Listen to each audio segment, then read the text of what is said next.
de la terre, les gens n'ont pas eu l'occasion d'écouter l'évangile. Ce que Dieu est en train de faire partout à travers le monde, c'est quoi? C'est veiller à ce que chaque être humain ait ne fût-ce qu'une seule opportunité qui est celle d'écouter l'évangile. En cela, le jugement de Dieu sera justifié. Pourquoi? Parce que après avoir écouté l'évangile, on est censé croire ou ne pas croire.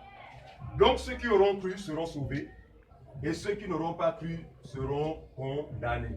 Nous n'inventons rien, c'est ce qu'enseigne la parole de Dieu. Il y a dit à ses disciples, allez par tout le monde, prêchez la bonne nouvelle à toute la création. Celui qui croira sera sauvé, mais celui qui ne croira pas sera condamné. Comment les hommes entendront-ils parler de ce Jésus ou de cet évangile si quelqu'un le prêche? C'est pourquoi c'est Dieu qui organise ces choses. Nous n'avions pas prévu ou un programme bien précis quant à la famille Edou, mais c'est Dieu dans son amour, certainement que parmi les membres de cette famille, il y a des brebis qui lui appartiennent. Et je crois que c'est l'occasion favorable à ces brebis de pouvoir entendre la voix du berger. Il est écrit, mes brebis entendent ma voix. Il dit, mes brebis. Ça veut dire qu'en face, il y a des brebis qui entendront la voix du Seigneur, mais cette voix ne leur dira absolument rien. Mais il y a des brebis, lorsque celles-ci entendront la voix du Seigneur, elles seront non seulement sensibles, mais croiront en ce message. Et en cela, la vie éternelle va leur être accordée gratuitement. Nous croyons à un Dieu qui accorde tout par grâce. Contrairement à ce que nous écoutons ici et là dans les églises, on a l'impression qu'avec Dieu, il faut procéder à un troc. Tu fais comme ça et puis Dieu te donne. Non. La Bible enseigne que nous recevons tout de Dieu par grâce. Sinon, qu'avons-nous fait ce matin pour mériter d'être en vie? Si quelqu'un a une réponse, qu'il réponde à cette question. Qu'avons-nous fait concrètement depuis ce matin pour mériter d'être vivants, lorsque nous savons que le même matin, plusieurs se sont endormis? Plusieurs ont été accidentés.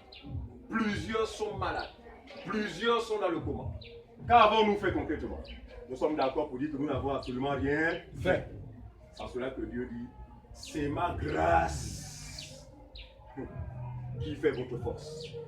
Sans moi, vous ne pouvez absolument rien. Même moi qui parle, si décide là que tu tombes, vous allez tomber là comme un mec, oui. Nous croyons que Dieu a ce pouvoir. C'est pourquoi nous n'avons le choix que de l'adorer, de l'aimer plus que toute autre chose. Ok, nous allons ouvrir nos Bibles. Nous allons parcourir un ensemble de passages. Vraiment, nous vous prions de prêter attention. À ceux qui ont des Bibles téléchargées dans le téléphone, c'est l'occasion de vérifier parce que on a développé malheureusement une mauvaise culture dans nos milieux religieux. C'est de dire Amen à tue-tête sans s'assurer de la véracité de ce qui est proclamé. Et ça va plus loin, certains vous l'imposent. Dites Amen 7 fois. Non, ça ne se fait pas comme ça. Quelqu'un dit Amen, après c'est assuré de la véracité de ce qui est proclamé. D'accord? Donc à ceux qui veulent me dire aussi, il n'y a pas de problème, prêtez l'oreille. Voilà. Parce que Dieu pense à tout le monde. Il pense aux aveugles, il pense aux sourds. Très bien. Ecclésiaste chapitre 1. Ecclésiaste chapitre 1. Le verset 1 à 11.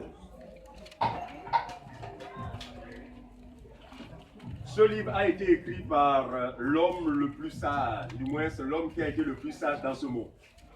Et cet homme n'est rien d'autre que la personne de Salomon. En fait, Salomon a préfiguré la sagesse qui est en la personne de Jésus. La Bible nous enseigne que l'ancienne alliance était l'ombre des choses à venir. Ça veut dire que Dieu a été typifié à travers des personnages. Pour le cas de Salomon, Salomon était le type de Jésus, mais dans le domaine de la sagesse. C'est pourquoi vous allez voir que les gens quittaient leur pays, n'est-ce pas, pour venir entendre la sagesse qui sortait de cet homme. C'était image de ce que nous avons fait aujourd'hui par la grâce de Dieu, de quitter nos croyances, suivez-moi bien, de quitter nos croyances pour venir écouter la sagesse de Dieu. Et la sagesse de Dieu, c'est Jésus. C'est une sagesse qui est salutaire pour celui ou celle qui croit. Ecclésiaste chapitre 1. N'est-ce pas? Le verset 1 au verset 11, rapidement. Je lis la parole de Dieu dans Ecclésiaste, en son chapitre 1er, au verset 1 à 11. C'est à la page 666, pour ceux qui ont l'édition Louis II. Parole de l'Ecclésiaste, fils de David, roi de Jérusalem. Salomon. Vanité des vanités, dit l'Ecclésiaste. Il dit vanité des vanités. C'est-à-dire, dans ce monde, tout ce qu'il y a, tout ce qui existe, quelle que soit l'impression qu'on peut avoir de ces choses, lui, la sagesse a déduit en disant, a conclu, en disant, vanité des vanités, tout est vanité. À moins que quelqu'un parmi nous dise le contraire. Mais nous tombons d'accord avec Salomon. Certains parmi nous ont eu des papas et des mamans qui sont partis. C'est une preuve que tout est vanité. Certains d'entre nous ont occupé des positions sociales. Aujourd'hui, ce n'est pas forcément la même chose. Bref, en fait, le conseil est celui-là, c'est une réalité. Vanité des vanités, tout est vanité. On continue. Verset 3. Quel avantage revient-il à l'homme de toute la peine qu'il se donne sous le soleil? Oh! Malgré le dur labeur, malgré tout ce qu'on pourrait faire, quel avantage tirons-nous? Vous me direz, oui, nous en tirons des avantages. Mais ces avantages sont malheureusement conclus par le fait que, malgré tout ce qu'on aura amassé, vanité des vanités, tout est vanité. On continue. Une génération s'en va, une autre vient. Une génération s'en va, une autre vient. Et la terre subsiste toujours. Continue, mon frère. Le soleil se lève, le soleil se couche, il soupire après le lieu d'où il se lève de nouveau. Très bien. Et cela depuis la nuit des temps, sur le même mouvement. On continue. Le vent se dirige vers le midi, tourne vers le nord, puis il tourne encore et reprend les mêmes circuits. Tous les fleuves vont à la mer et la mer n'est point remplie. Il continue à aller vers le lieu où il se dirige. Toutes choses sont en travail au-delà de ce qu'on peut dire. L'œil ne se rassasie pas de voir et l'oreille ne se lasse pas d'entendre.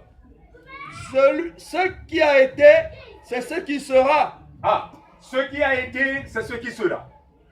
Donc rien de nouveau sur le soleil. Continue ça suite d'ailleurs. Et ce qui se fait, c'est ce qui se fera. Très bien. Il n'y a rien de nouveau sous le soleil. En effet. S'il est une chose dont on dise, voici, vois ceci, c'est nouveau, cette chose existait déjà dans les siècles qui nous ont précédés. On ne se souvient pas de ce qui suit, de ce qui est ancien, et ce qui arrivera dans la suite ne laissera pas de souvenir chez ceux qui vivront plus tard. Très bien. Ici, il dit, même quand quelqu'un va estimer que ce phénomène est nouveau, la Bible dit, cela a déjà été. À la seule différence que parfois le souvenir, n'est-ce pas, est oublié. Donc, rien de nouveau sous le soleil. Maintenant, verset 14. Verset 14. J'ai vu tout ce qui se fait sous le soleil. Regardez. Il a vu tout ce qui se fait sous le soleil, donc sur cette terre, ici-bas. Il a vu quoi? Et voici toute vanité, poursuite du vent. Et poursuite du vent. Tout est vanité et poursuite du vent. Et Jésus va dire ceci. À quoi aura-t-il servi à un homme ou à une femme de gagner le monde entier? Ici, quand tu parles de gagner, ce n'est pas le monde entier de manière géographique, mais d'avoir tous les biens possibles de ce monde. Et après avoir possédé, vous fermez les yeux pour laisser tout cela. À quoi aura-t-il servi à un homme de gagner le monde entier si personne n'a? Ça veut dire quoi? Il y a un danger dans cette démarche de l'attachement aux choses qui passent. Et malheureusement, plusieurs en sont victimes. Plusieurs sont victimes de cette démarche. Parce qu'il y a des gens qui ont comme pris un engagement, qui ont comme juré dans leur vie. Coûte que coûte, il faut qu'on parle d'eux. Coûte que coûte, il faut que.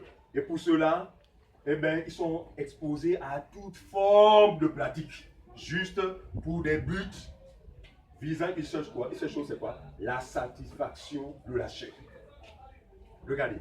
Pensez-vous que Dieu est bête lorsqu'il ne permet pas à la chair d'hériter le royaume des cieux? Je pense qu'il est sage. En effet, la chair et le sang n'hériteront point le royaume de Dieu. Pourquoi? Parce que la chair a été vendue au péché. C'est-à-dire que Dieu a une seule chose en horreur, c'est le péché. Vous êtes d'accord avec moi? Dieu aime le pécheur, mais n'aime pas le péché. Mais la chair que nous portons, la Bible dit, le péché a été vendu en cette chair. C'est ce qui fait qu'il nous arrive de poser des actes. Vraiment, quand bien même nous ne voulons pas les poser, mais nous ne savons pas comment ça se passe. Et Paul pouvait le dire. Oui. J'ai la volonté de faire le bien, mais il y a comme une loi qui m'impose autre chose. En fait, ici, c'est simplement la réalité de la chair que chacun de nous porte. Et tous autant que nous sommes conscients que il arrivera un jour où nous la quitterons. En fait, la chair que nous portons, dans laquelle nous vivons, est une maison, une tente provisoire. Elle n'est pas éternelle, parce que la demeure éternelle nous est réservée dans les cieux. D'accord? Mais le temps que nous passons dans cette tente, c'est un temps pendant lequel où chacun, où l'âme de chacun doit se réconcilier avec son Créateur. Et cette réconciliation ne viendra pas de nulle part. Cette réconciliation viendra, n'est-ce pas, se fera par le moyen de l'évangile. Parce que c'est l'évangile seul qui a ce pouvoir de réconcilier les hommes avec Dieu. Alors, regardez ce qui va se passer. Ésaïe chapitre 40. D'abord le psaume. Psaume 4, le verset 3.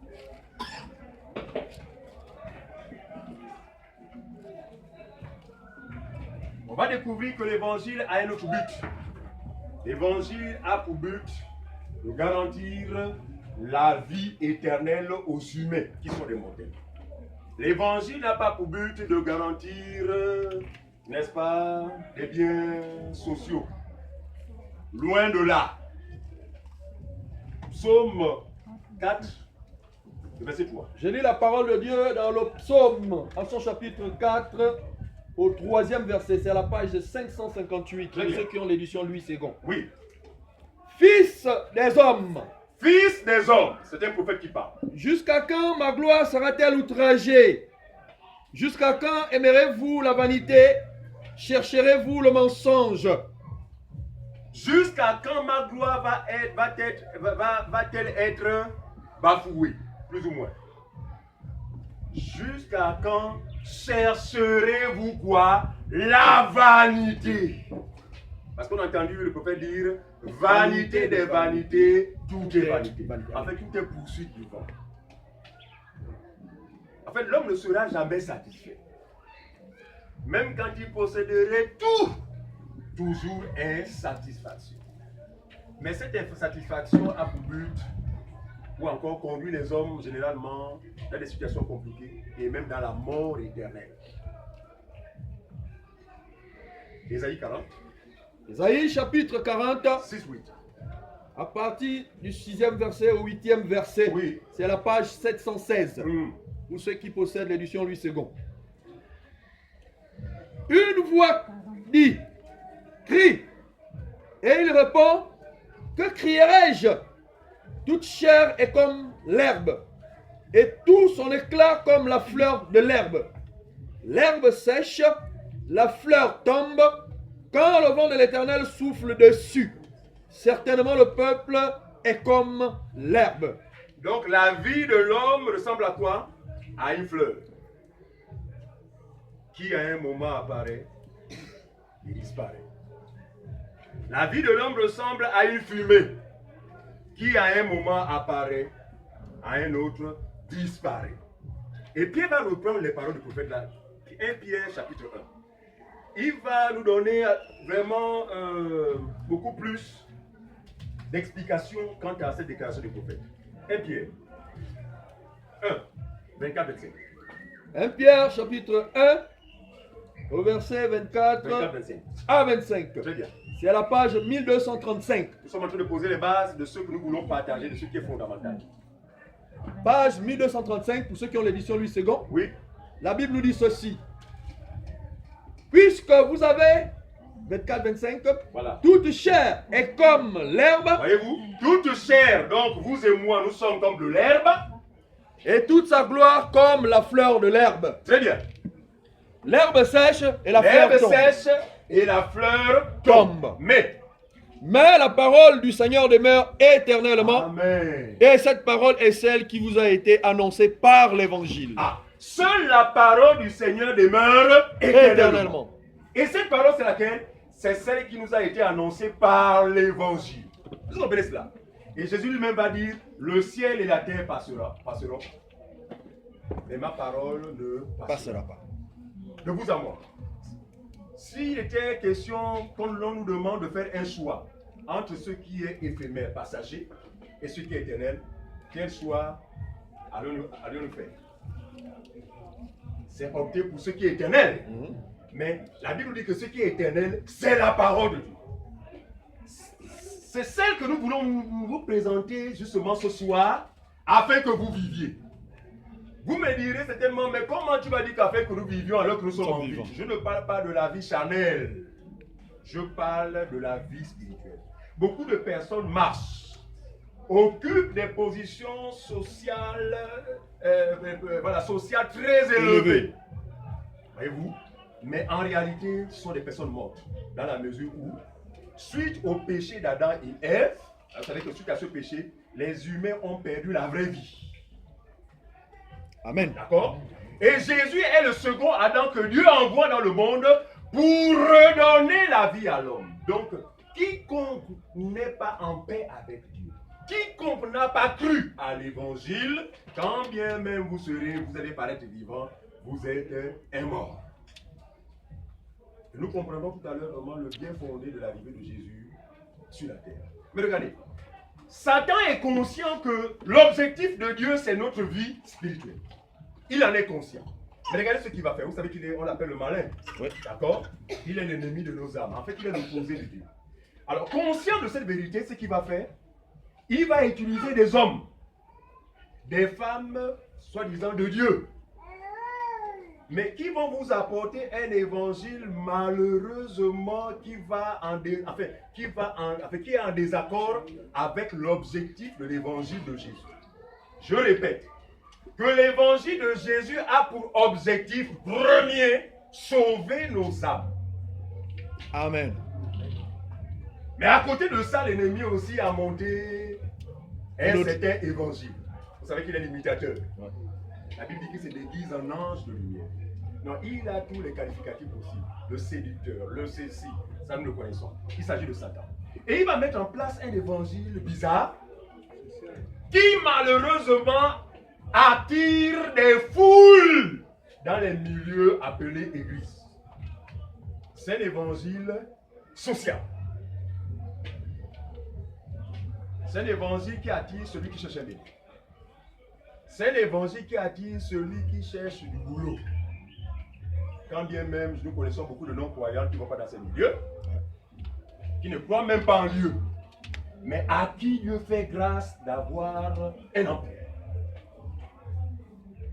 Mais, curieusement, les gens sont trompés au point où on va à l'église parce qu'on a un besoin charnel à satisfaire. Or, comme nous l'avons dit tout à l'heure, le Seigneur, en fait, la chair ne sert à rien. Parce que si l'homme n'était constitué que de chair, le Seigneur ne serait jamais venu. Non, il vient, c'est à cause de sa nature qui est en nous. D'accord? Donc, ce qu'il a valu, ce qu'il a enduré là, c'est pour sauver nos âmes. Et le salut passe par un message spirituel et non charnel. Parce que ce qui est charnel est mortel. Il dit celui qui sème pour la chair, moissonne quoi? La mort. La corruption. Mais celui qui sème pour l'esprit, moissonne quoi? Très bien. Donc l'évangile a pour but de permettre à ceux qui vont l'écouter et y croire de recevoir quoi? La vie éternelle. Regardez ce qui s'est passé. Le frère tout à l'heure a fait mention du message, du passage de Jésus lorsqu'il est tenté. La Bible dit que Jésus eut faim. Voilà. La Bible dit Jésus eut faim. Regardez. La faim est un besoin spirituel ou un besoin charnel? Un besoin charnel. Très bien. Et Satan, lui, l'une de ses armes, c'est quoi? C'est de se saisir de quelles occasions? Quand quelqu'un soupire ou quelqu'un brûle pour satisfaire un besoin charnel, il s'infiltre mon nom de Jésus, au nom d'un évangile. Et il va dire à Jésus, il dira à Jésus, mais tu es quand même le Fils de Dieu. Il te suffit seulement de dire à ces pierres de se transformer en pain. Hein? Et ceci le deviendra. Quelle est la réponse de Jésus? L'homme ne vivra pas seulement de tarot de timba. Oui. Nous distinguons bien ces deux types de régime alimentaire. Voilà. L'homme ne vit pas seulement de ce qui entre dans la bouche. Mais l'homme est appelé à vivre. Parce que là, nous pouvons distinguer deux types de vie. Amen. Il y a la vie, le tarot qu'on a mangé, c'est pour preuve. Quand ça devient un peu fatigué, mais quand j'ai mangé la force. Voilà, c'est pour la chair. D'accord? Mais ça ne suffit pas. Parce que même quand je me sentirai bien, un jour, mes yeux se fermeront. La chair que je l'ai nourrie, je l'ai nourrie en vain. C'est pas ce que je fais comprendre. C'est pourquoi je me suis appuyé au départ sur le texte de Salomon. Validé des validités, tout est validé. Il dit l'homme ne vivra pas seulement de pain, mais de toute parole qui sort de la bouche de Dieu. Il ne va pas s'arrêter là. Regardez, je veux aussi démontrer que Jésus a pour, le diable a pour dada ou pour arme de séduction les choses de ce monde. Tout ce qui a rapport avec la chair. Tout ce qui a rapport avec la gloire de ce monde. Il va prendre Jésus et l'amener dans un endroit et dire, regarde Jésus. Regarde tous ces royaumes et leur gloire. Il va dire à Jésus, tout cela m'a été donné. Regardez, la Bible dit, hein, le monde entier est sous la puissance du mal. Qu'on le veuille ou non. Amen. Le monde entier est sous la puissance du mal. Mais gloire soit rendue à Dieu pour ceux-là qui croient. Parce que la Bible dit que pour ceux qui croient, nous sommes dans le monde, attention, mais nous ne sommes pas du monde. Voilà. Autrement dit, l'oppression que Satan exerce sur les humains qui n'ont pas Jésus ne nous affecte nullement pas. Amen. Voilà la grâce que nous avons. Pourquoi? Parce qu'en réalité, nos vies ne sont plus à sa portée. Nos vies sont désormais, si vous m'avez bien, cachées en lui dans les lieux célestes. Amen. Alors ceux qui n'ont pas cette connaissance sont tout troublés. C'est des chrétiens, mais ils sont dit, oh tu sais, vraiment, dans ma famille, il y a un sorcier. Il dit, il est chrétien. Non, tu n'es pas chrétien, tu ne connais pas le Seigneur. Parce que si tu l'aurais connu, tu serais en paix. Pourquoi? Parce que tu aurais reçu cette connaissance, la connaissance selon laquelle ma vie tout entière n'est pas dans ce monde, mais elle est cachée en Christ Jésus dans les lieux célestes. C'est-à-dire que pour m'atteindre, il faut d'abord atteindre celui en qui je suis. C'est pas ce que je comprends. Amen. Qui peut toucher Jésus? C'est là que nous parlons certaines véritables. Nous n'inventons rien. Amen. Nous parlons de la réalité. Mais la seule différence, que ce dont nous parlons n'est pas physique. Amen. Donc on ne peut pas le démontrer voilà, mathématiquement ou humainement. Il s'agit des choses spirituelles. Il dit aux choses spirituelles un langage spirituel. Mais nous n'accédons à ces réalités-là que par un seul moyen de la foi. Ça veut dire quoi? Dans ma maison, je n'ai pas besoin d'avoir une amulette, une huile dite d'onction. Ah! Qu'est-ce que les gens font? Ou bien une eau dite bénite pour m'assurer que je suis en protection. Ou je suis protégé. Mais j'aurais besoin simplement d'une seule chose, c'est quoi? C'est de placer toute ma confiance. Suivez-moi bien. De placer toute ma confiance, esprit, corps et âme, en la personne de Jésus. Cela veut dire quoi? Quand bien on me verrait seul, sur mon lit, ou avec madame, en réalité, je suis en lui. Ne peut accéder à ma vie que celui qui est capable de vaincre Jésus. Or, la Bible dit, il est venu dans ce monde, il a fait face à notre adversaire, appelé Satan, il a fait face au péché, et il en est sorti vainqueur. cette victoire-là, regardez, il va la prendre et l'imputer à quiconque croit. Amen. Ah, c'est là où il a folie des choses. Non, nous n'avons rien fait, nous ne méritons rien. D'ailleurs, nous ne sommes rien. À moins que quelqu'un dise le contraire. D'accord? Mais dans sa grâce infinie, parce que c'est celui qui fait grâce à qui il veut, miséricorde à qui il veut. Donc, dans sa grâce infinie, il va prendre cette victoire et nous l'imputer. Pourquoi? Parce que par sa grâce, nous avons cru en lui. Croire en lui signifie placer toute sa confiance en lui. Amen. On n'aura plus besoin de faire recours à d'autres moyens. Parce que curieusement, il y a des chrétiens bizarres. Moi, je les qualifie de chrétiens bizarres dans la mesure où ils disent avoir cru, mais ils ont toujours un support avec eux. Il faut de l'huile, il faut de l'eau, il faut la photo du pasteur. Donc, on assiste à tellement de choses que la Bible n'a jamais recommandées. Pourquoi? Parce que ceux qui se disent chrétiens ont fermé leur Bible pour considérer la parole de l'homme de Dieu entre griffes comme étant parole de l'évangile. C'est pourquoi vous allez voir en général dans ces assemblées, il est difficile de voir quelqu'un examiner les Écritures. Mais les mêmes personnes sont prêtes à dire Amen. Parle, papa. Dis-le. Prêche. Prêche, papa. Oui, monsieur. Dis tout. On se croirait dans un gymnase de loisirs. Or, ce que nous révèle la Bible, c'est que les premiers croyants, notamment ceux de Béret, très bien. Même quand Paul, parce qu'il connaissait que Paul était un messager de Dieu, mais quand Paul se tenait au devant d'eux, ceux-ci ne disaient pas que non, comme c'est Paul, nous fermons nos Bibles. La Bible dit, mon ami, chacun examinait les Écritures. Dans quel but? De s'assurer de ce que Paul est en train de leur prêcher. Cela sous-entend qu'il ne disait pas Amen à tue-tête. Il disait Amen lorsqu'il s'est dit Amen, frère. Amen. Pourquoi? Après avoir d'abord examiné les Écritures. Regardez. Ce qui se passe, malheureusement, c'est que Satan a compris que les hommes brûlent vraiment d'un ensemble de désirs charnels. Et pour les satisfaire, les hommes sont prêts à tout. Pour preuve, les assemblées qui sont bonnées de personnes, c'est parce que ces assemblées où le mariage est promis. Encore il n'y a pas longtemps, 2018 est passé, montre que de promesses. C'est ton année de. Ton année d'élévation. Amen, je saisis. Mais mon année. Donnant l'impression que la bénédiction de Dieu est rattachée à une année romaine, alors que la bénédiction de Dieu est rattachée à Dieu lui-même. Vrai faux? Amen. Il en est la source. Mais comment allez-vous confier aux années? Vous êtes en train de pratiquer l'idolâtrie sans le savoir. Et Dieu a en horreur de tes attitudes. Mais qui sont ceux-là qui vous exposent à ces attitudes? Ce sont des personnes mal intentionnées qui se sont fait passer pour des hommes de Dieu. Parce que la Bible nous parle de 3 types d'eunuques. Très bien. Eunuques ici, les eunuques ici, selon la parole de Dieu, selon l'ancienne alliance, c'était des personnes qui étaient autour, qui travaillaient avec le roi.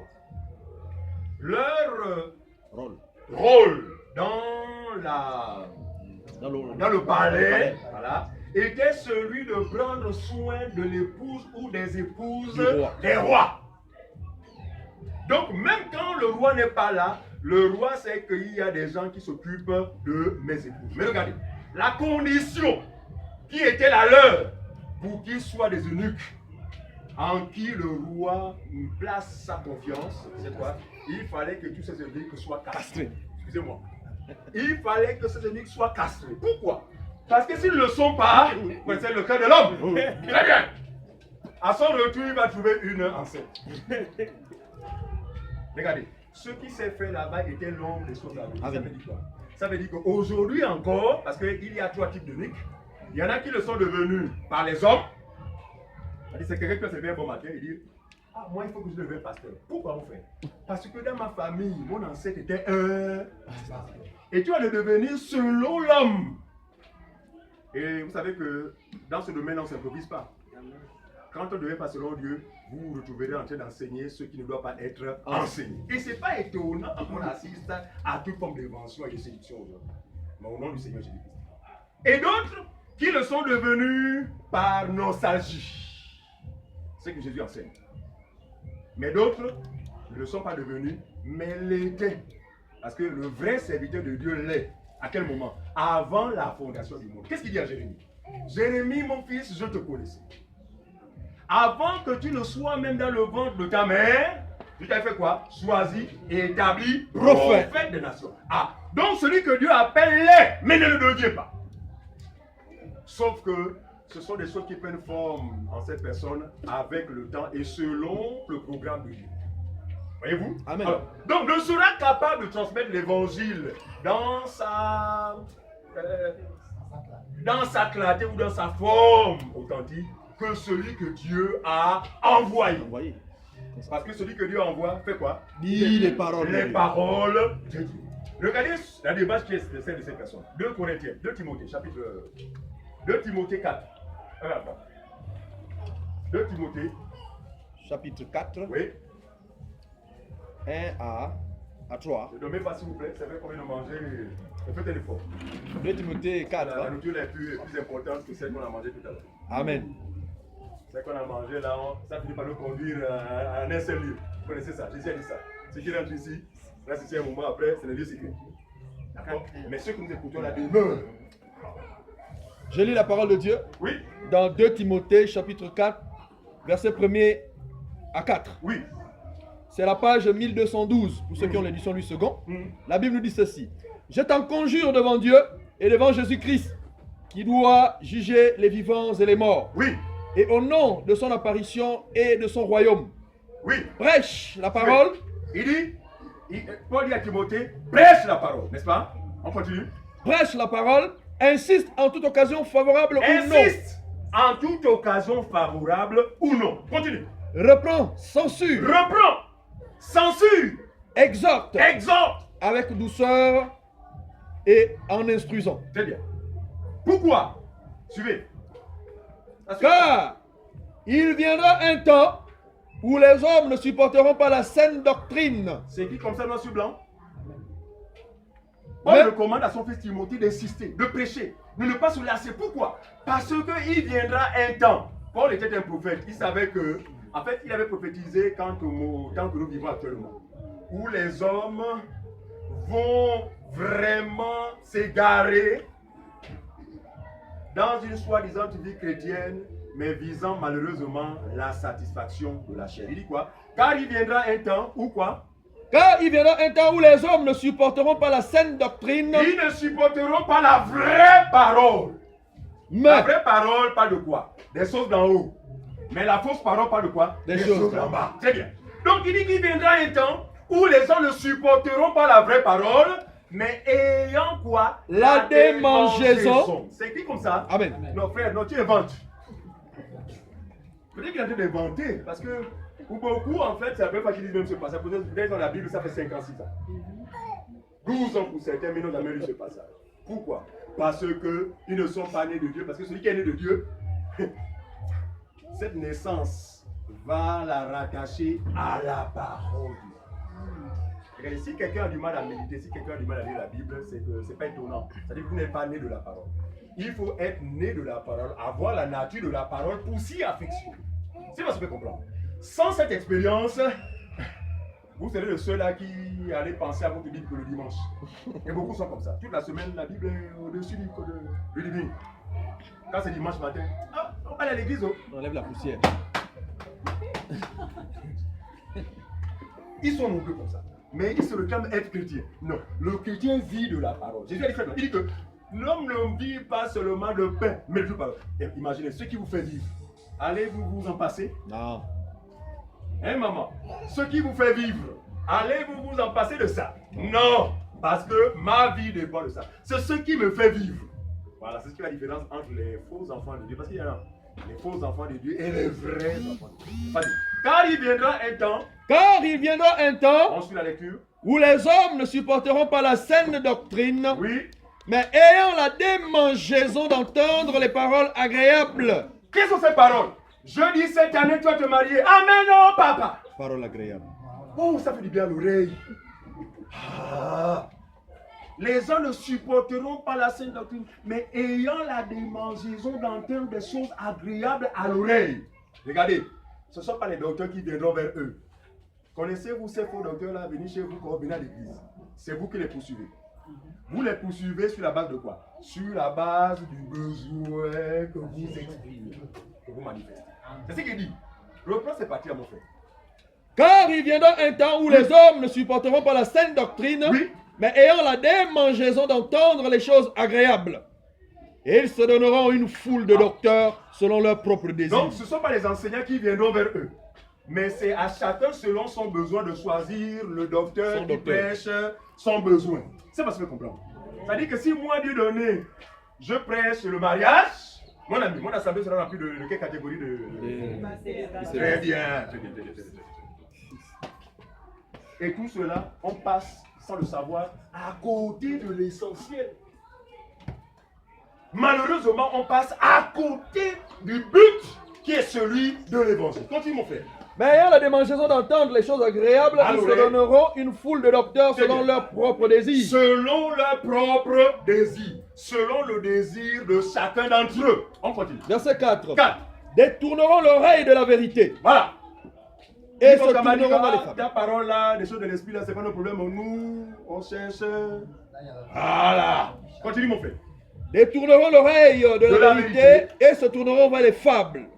Mais toi, sois sobre en toutes choses. Donc, ils vont laisser abandonner ce qui est salutaire. Ils vont laisser de côté l'évangile qui sauve pour écouter un évangile bizarre, donc des fables. En fait, des choses qui ne sont point, mais qui semblent agréables. Voilà. Vous comprenez cela? Alors, qui sont-ils? Toujours de Timothée. Qui sont-ils? De Timothée 3, 6, 7. De Timothée, chapitre 2. Chapitre 3, verset 6 à 7, c'est la page 1212. La Bible nous dit ceci. Il en est parmi eux qui s'introduisent dans les maisons. Regardez. Il dit il en est parmi ces docteurs-là qui rentrent dans les maisons. Regardez. Et ils rentrent dans les maisons pour rechercher des victimes potentielles. Victimes de guerre. Ça va nous choquer. Nous aimons les sœurs, hein, nous aimons nos mamans, nous aimons. Mais je vous assure, si Dieu lui-même dit qu'il reconnaît que la femme est faible, ce n'est pas nous qui allons dire le contraire. Ah, ça, c'est clair. La femme est vulnérable. C'est pourquoi Dieu ne veut pas que la femme soit au devant de la scène. C'est parce que vous comprendre. Amen. Regardez, si vous êtes mariés, si parmi nous il y a des femmes mariées, je profite de cet instant à vous exhorter à vous soumettre à vos maris. Et non au pasteur. Non pas que c'est ma propre volonté, mais c'est ce que révèle clairement l'évangile. Pourquoi? Parce que c'est au mari à qui Dieu, c'est une image, hein, c'est au mari à qui Dieu a donné le parapluie. Parce que Dieu sait que dans ce monde, l'homme est exposé aux intempéries. Il dit à l'homme, toi, tu es le muscle. Parce que la femme, même pendant 1 heure, 2 heures, chérie, vraiment, tiens. Hein? Ça fait d'accord avec moi que nous, on est plus forts que nos femmes. Amen. Quand on a le parapluie, là, c'est non seulement en sécurité, même quand le vent souffle, nous sommes capables de maîtriser le parapluie. Or, la dame, soit elle lâche, soit c'est elle-même qui parle avec le parapluie. Voyez-vous? Alors, ce que Dieu demande à la femme, c'est de faire quoi? C'est de jouir de l'abri du parapluie qui est tenu par le mari. Une femme qui n'est pas soumise à son mari s'expose à des situations compliquées. Elle serait en ce moment en train de renverser l'ordre établi par Dieu. Regardez, ne vous fiez pas aux pensées humaines. Égalité des sexes. Quoi encore là? L'émancipation de la femme. Féminisme. Non, ça c'est la pensée mondaine. Et la pensée qui vient du monde vient forcément de Satan. Ouais. Parce que Satan, c'est l'opposé de Dieu. En fait, il amène les hommes dans une démarche opposée à celle de Dieu. À partir de ce moment-là, vous êtes exposés. Mais regardez, il dit ces docteurs-là, ces faux docteurs-là rentrent dans les maisons. À la recherche de qui? À la recherche d'une catégorie de personnes. La suite, mon frère. Il y en a parmi eux qui s'introduisent dans les maisons. Dans les maisons. Et qui captivent des femmes d'un esprit faible. Pourquoi c'est pas et qui captive des hommes? Parce qu'en général, nous les hommes, on est séduits à partir de la femme. Comme ce fut au commencement. C'est Ève qui a été séduite. Et c'est elle qui est venue avec les jolis mots. Chérie, mais tu sais que nous les hommes, quand la femme commence à ne prend pas les sentiments, mon ami. C'est fini. On se connaît, non? Oui. Hein? Nous les hommes, quand la femme commence à répondre par les sentiments, moi chérie, tu sais, même si tu t'es braqué comme un moment, Tu vas donner. c'est ce qui s'est passé au jardin d'Éden. Et aujourd'hui encore, vous allez voir, quand bien même certains hommes sont peu méfiants face à ces différents courants religieux, mais il suffit que la femme plonge là-dedans, je t'assure, en moins d'un mois, le monsieur va suivre la femme. Ouais. C'est pourquoi les faux docteurs, les faux enseignants savent que la cible, c'est d'abord la femme. Parce qu'une fois la femme est touchée, et son mari, même s'il s'oppose, finira par suivre sa femme. Or, ça devait être le contraire. C'est l'homme qui doit être touché et dire à sa femme, chérie, désormais nous allons communier en tel endroit. Mais la plupart du temps, c'est l'inverse. C'est Satan qui en est l'auteur. Continue. Toujours dans 2 Timothée chapitre 3, verset 6. Oui. Il en est parmi eux qui s'introduisent dans des maisons et qui captivent des femmes d'un esprit faible et borné. Ah, des femmes quoi? D'un esprit faible et borné. Continue. Chargées de péché. Chargées de péché. Agitées par des passions de toute espèce. Voilà! Voilà la cible potentielle des faux enseignants, des faux docteurs. Voyez-vous, ce sont ces femmes-là. Apprenons toujours. Ce sont des femmes, vous allez les avoir dans les assemblées 1 an, 2 ans, 3 ans, ne s'affermiront jamais. Apprenant toujours et incapable d'accéder quoi, à parvenir à la... Vas-y, continue mon frère. Et ne pouvant jamais arriver à la connaissance de la vérité. Voilà. Donc, vous savez que quand un homme ou une femme est affermi, c'est différent. On est à l'abri de la séduction. Or, quand on n'est pas affermi, on est flottant, on est exposé, on est vulnérable à la séduction. Alors, pour boucler justement les bases que je vais poser, 1 Jean, chapitre 2. 1 Jean 2, 15 à 17. 1 Jean chapitre 2, verset 15 à 17. 1 Jean chapitre 2, le verset 15 à 17. C'est à la page 1243. Très bien. 1243, pour ceux qui ont l'édition Louis II. Oui. 1 Jean chapitre 2, verset 15 à 17. La Bible nous dit ceci. Suivez. N'aimez point le monde. C'est ce qui est écrit. Amen. N'aimez point le monde. Continue. Ni les choses qui sont dans le monde. Ni les choses. Quand on parle d'amour ici, c'est l'affection. D'accord? L'affection. Ne vous affectionnez pas parce que vous devez savoir que tout ce qu'il y a dans le monde, tout est vanité.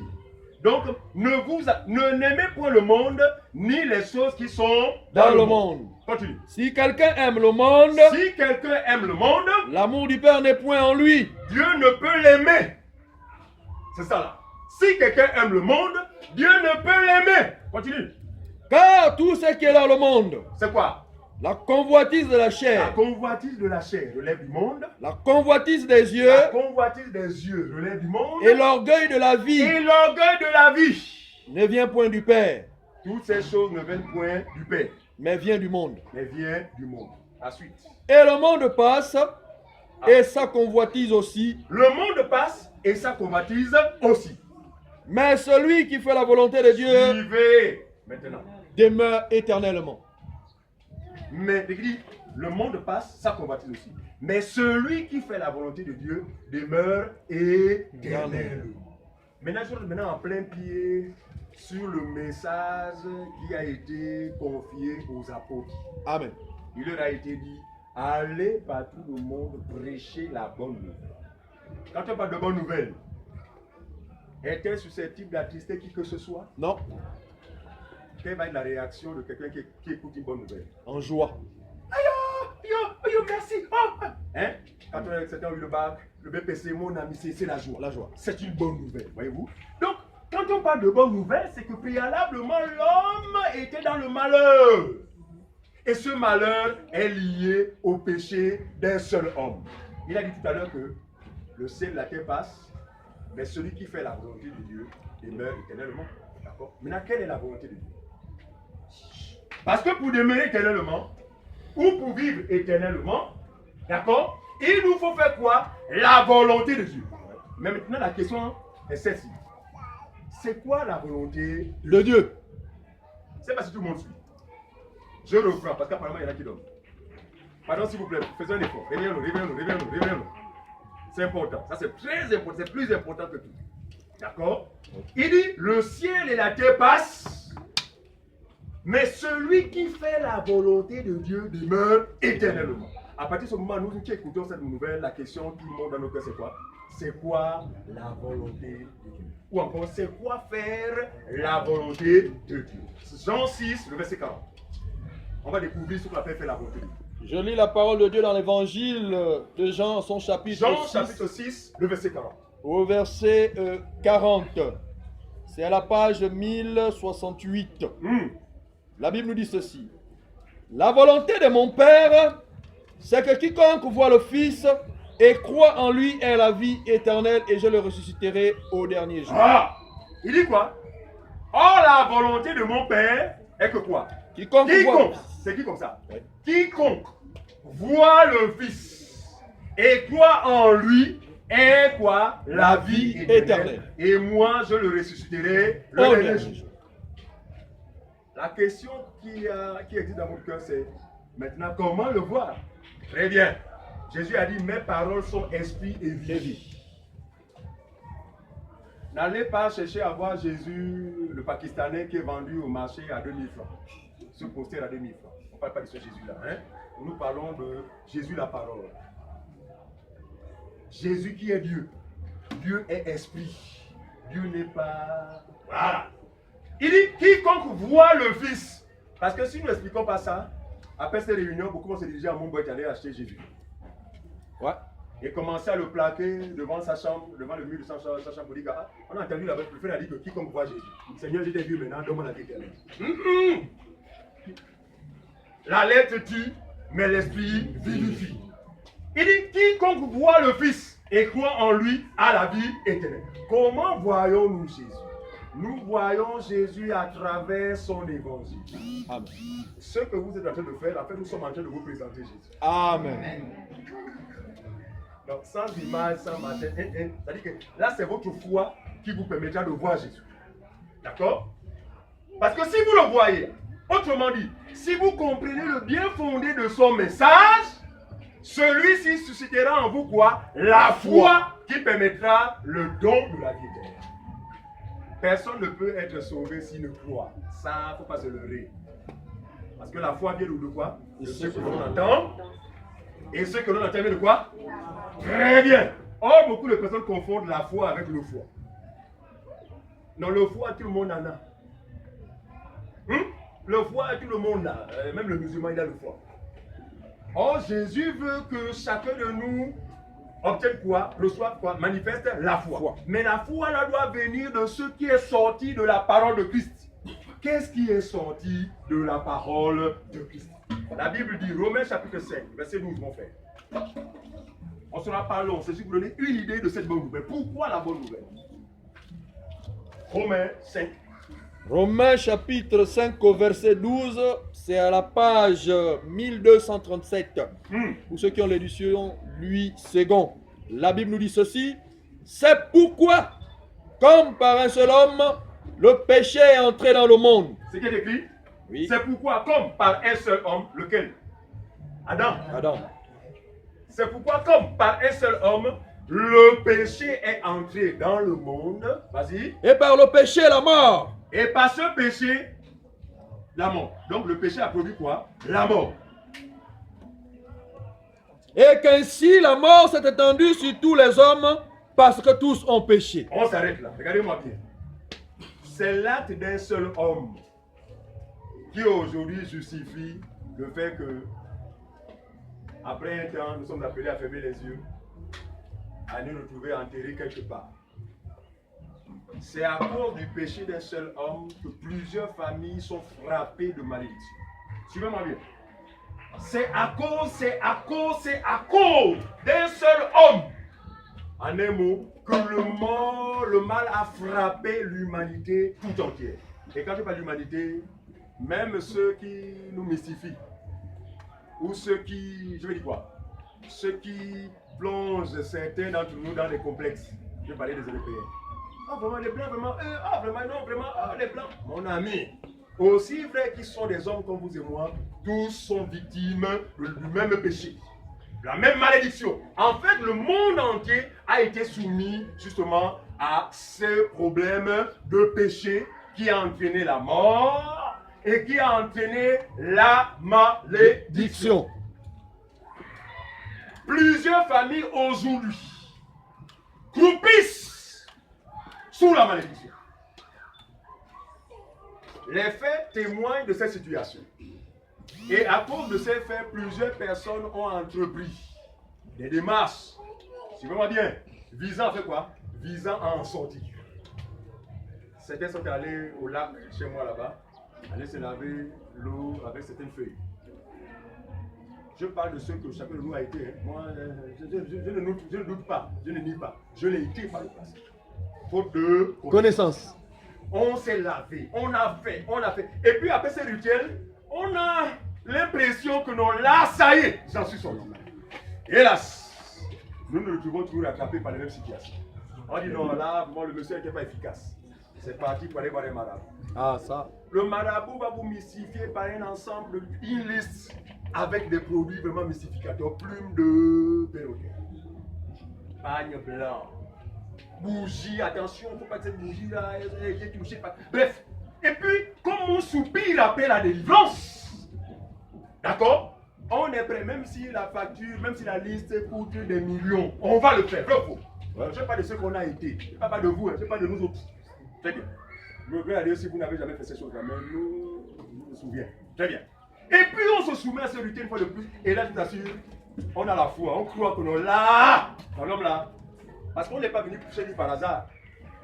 On est allé chez lui parce qu'on a entendu parler de lui. Non, il y a un homme là-bas. Lui, quand il te fait le travail là, voilà, tu en sors complètement dévié. Ouais. Mais à notre grande surprise, après ce rituel, on est toujours attrapé par les mêmes situations. On dit non, on va encore sur notre gars. C'est la même chose. Mais regardez ce que Satan a fait. Avec l'arrivée des églises de réveil, suivez-moi bien, frères et sœurs, qui ont pointé du doigt les Nganga au village, nous Nganga au village, Satan a compris que là, ce n'est pas évident que mes serviteurs soient visités. Ce que je vais faire, le même Nganga, suivez-moi bien, le même Nganga qui avait sa plume de perroquet sur la tête, qui avait le pagne blanc, il m'a dit non, lave-toi, enlève le caolin, enlève le pagne blanc, va à Libreville. À mon boîte. Demande au Karma de te laisser à Montbouette. Parce qu'à Montbouette, tu peux t'acheter une veste à moins de 5 000 francs. À Montbouette, tu peux t'acheter une Bible à 4 ou 5 000 francs. Et si on n'a pas quelle image, le même Nganga, c'est lui qui va se retrouver en 4 000 ans. Tu dis Alléluia! Alléluia! Et vous répondez Amen! Mais qu'est-ce qui va certifier que c'est le même? Les pratiques seront les mêmes. Ce sont eux qui vous vendent les eaux. Les lavements. Ce sont eux qui vous font les lavements. Très bien. Ce sont eux qui vous vendent les huiles. Ce sont eux qui vous vendent les moussoirs. Ce sont eux qui vous vendent toutes sortes de supports. Regardez, ils sont en train de vous mettre en opposition avec Dieu. Pourquoi? Parce que au lieu que votre confiance repose sur votre Créateur, votre confiance va désormais reposer sur la créature. Or, la Bible dit que la colère de Dieu se réveille du ciel contre toute impiété, n'est-ce pas? De ces personnes-là qui ont adoré la créature au lieu du Créateur. Il vous faut de la connaissance pour distinguer le Nganga avec le vrai serviteur de Dieu. Parce que le serviteur de Dieu, il ne vous amènera que sur un seul chemin, c'est le chemin de la foi. Sans lequel personne ne peut être agréable. Ça c'est Hébreux chapitre 11 verset 6, il dit que sans la foi, il lui est impossible d'être agréable. Donc c'est la foi ici que Dieu recherche dans le cœur de l'homme. Mais cette foi doit émaner de quoi? Doit émaner de la parole de Dieu que la personne a entendue. Parce que si votre foi se base sur autre chose ou sur un autre message, vous n'avez pas la foi. Et vous serez surpris de vous fermer les yeux. Je vous assure. C'est avec crainte, c'est avec larmes que je le dise. J'aime nos mamans avec nous, nos grandes soeurs, nos petits frères, bref, mais c'est avec larmes que je le dis. Plusieurs de ceux qui se disent chrétiens, plusieurs de ceux qui font quand ils fermeront les yeux, ils vont se trouver dans les ténèbres. Au point de se demander, mais Seigneur, mais pourtant j'allais à l'église. Non, tu es allé à l'église, mais tu n'as pas connu ma volonté. mon peuple est détruit faute de connaissance. Parmi eux, il y en a qui auront fait des miracles. Il y en a qui auront prophétisé en son nom. C'est écrit, hein, ça c'est Matthieu 7, 21 là-bas. Voilà. Il y en a qui auront chassé les démons en son nom. La Bible dit que ceux-ci viendront vers le Seigneur de les jours. Seigneur, n'avons-nous pas fait ceci en ton nom? N'avons-nous pas prophétisé en ton nom? N'avons-nous pas fait ceci? Et la Bible dit, le Seigneur leur dira, je ne vous ai jamais connu. Oh, Seigneur, pourtant, il y a eu les guérisons, j'ai vu les miracles. C'est pourquoi faites cela. Attention avec les miracles. C'est un appât que Satan utilise aujourd'hui pour séduire les gens. Parce que les gens n'ont pas la connaissance, les gens sont incapables de distinguer le vrai miracle du faux. Tout miracle n'est pas un vrai miracle. Satan en fait. Dieu aussi en fait. Mais qu'est-ce qui les distingue? Très bien. Il y a bel et bien une différence. Pourquoi? Parce que selon ce que dit le prophète, ce que dit Jean, plutôt Paul dit que la manifestation en fait du mystère de l'iniquité se fera par toutes sortes de miracles, de prodiges mensongers et de prodiges mensongers. C'est-à-dire, ces prodiges-là ne visent que quoi? La séduction. Quand on parle de séduction, c'est quoi? C'est détourner les gens du droit chemin. C'est ce qu'on appelle la séduction. Vous comprenez ça? Voici l'évangile. Donc, à cause d'un seul homme, le péché est entré dans le monde. Et le monde entier a été trouvé pécheur. Regardez. Voici ce que fut mon raisonnement à un moment. Ah, mais comment Dieu, moi qui n'étais même pas avec Adam au jardin, ce qu'il a fait dans mon langage, où est le rapport d'Adam avec moi?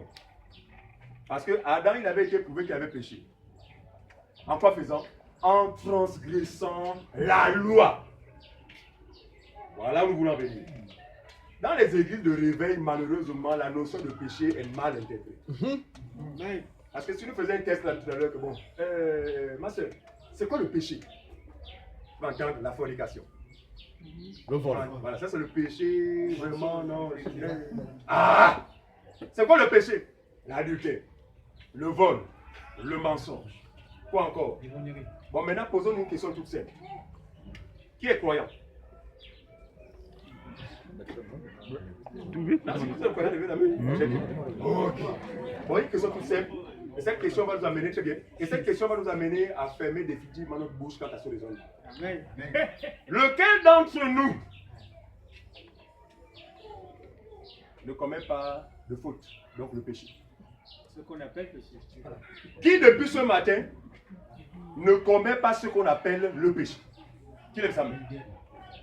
Mais si je lève la main, mais je suis le plus gros hypocrite, le menteur. Et c'est ce qu'a été les pharisiens.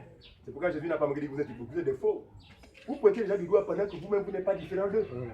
Enlève d'abord la poudre que tu as dans ton œil, conducteur, avant de regarder la paille qui est dans l'œil de l'autre.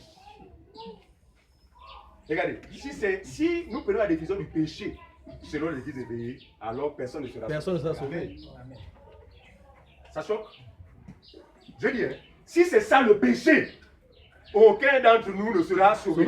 Je continue à fermer ma Bible et vous dire, papa, bon, moi j'abandonne, je vais attendre ma mort chez moi pour n'en Mais gloire soit rendue à Dieu. Amen.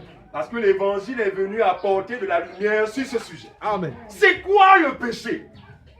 Parce que si Adam n'aurait pas transgressé le commandement selon lequel, de tous les arbres qu'il y a dans le jardin, tu ne mangeras pas celui qui se trouve au milieu du jardin. C'était un commandement, non? Il y en avait combien? 2 ou 3? Un seul. Mais qu'est-ce qui a fait d'Adam un pécheur? N'est-ce pas la transgression? La transgressé. Hein? Ah. Donc si Adam n'aurait pas transgressé cette loi, on n'aurait pas parlé de Péché. Maintenant, prenons 1 Jean chapitre 3, le verset 4. Amen. J'encourage ceux qui vérifient ces choses. Parce qu'on ne peut pas entendre dire après, oh, les gens ils sont bien inventés des versets là, qui te disent que ouvrez vos Bibles. Pour certains, c'est la première fois qu'ils lisent la Bible, bien qu'ils sont chrétiens depuis 50 ans. 1 Jean chapitre 3. 1 Jean. Maman, tu écoutes, non? Voilà. Si je parlais d'enfant, j'allais prêcher enfant. J'allais prêcher enfant. Ok, on y va. 1 Jean chapitre 3, 1 Jean chapitre 3. à partir du 3e verset. Oui, suivez. Quiconque a cette espérance en lui se purifie lui-même comme lui-même est pur. Très bien. Verset 4. Suivez le verset 4. Quiconque pêche transgresse la loi. On s'arrête d'abord là. Quiconque pêche fait quoi? Transgresse la loi. Est-ce que le péché peut être justifié sans la transgression? Sur la base de ce que nous lisons. Non. Non. Donc le péché, c'est quoi? C'est le fait de Transgresser la loi. Donc nous sommes d'accord avec Dieu lorsqu'il dit qu'Adam avait péché. Oui, parce que Adam a péché parce qu'il a transgressé transgressé le commandement selon lequel tu tu ne ne mangeras feras. pas. Amen. Continue mon frère. Quiconque pêche transgresse la loi. Oui. Et le péché est la transgression de la loi. Voilà. Noir sur blanc. Le péché est la transgression de la loi. Donc ne peut être un pécheur que celui qui a été soumis à une loi et qui l'a transgressé. Regardez. Le plan de Dieu se passe comment? Dieu a en vue, suivez-moi bien, de sauver et les juifs et les non-juifs. En vue, dans son plan préétabli. Mais vous allez voir que maintenant, dans la phase d'exécution, il va commencer par se révéler à un seul peuple. Suivez-moi bien. Il va commencer à se révéler à un seul peuple. Lequel? Les juifs. Si vous dites que le salut a commencé chez nous, les non-juifs, on ment. Le salut vient des juifs. Dieu a choisi de se révéler d'abord au peuple qu'on appelle les juifs.